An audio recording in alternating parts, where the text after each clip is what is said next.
La principal novetat del programa de les festes de Nadal i Cap d'Any que havia preparat enguany l'Ajuntament de Santa Eulària ha estat una gran festa juvenil, que s'ha celebrat la tarda del 30 de desembre. Així, entre les 6 i fins a les 10 de la nit, aquesta iniciativa ha permès que infants i adolescents puguin celebrar l'arribada del 2026 un dia abans, en un entorn segur i adequat a la seva edat, facilitant així que les famílies també formin part de la programació festiva.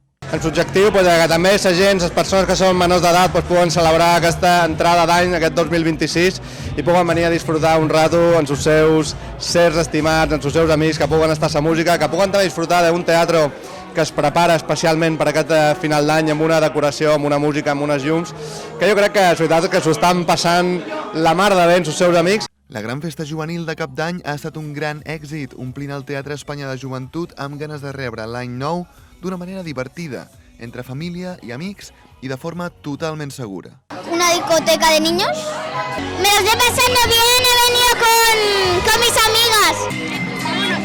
Me parece muy bien, el año pasado ya vinimos a la primera y hemos venido a la de niños. S'ha de dir que els adults també han tingut la seva festa, ja que l'Ajuntament ha tornat a preparar el Teatre Espanya per la nit de Cap d'Any, tal com ja es va fer fa un any. Així, a partir de les 12:30, el consistori de la Vila de Riu ha tornat a obrir les portes del teatre perquè els veïns tinguessin un lloc on celebrar l'arribada del 2026 fins a les 4:30 de la matinada, amb música, rodejats d'amics i de forma totalment gratuïta. Una iniciativa molt ben rebuda per tothom.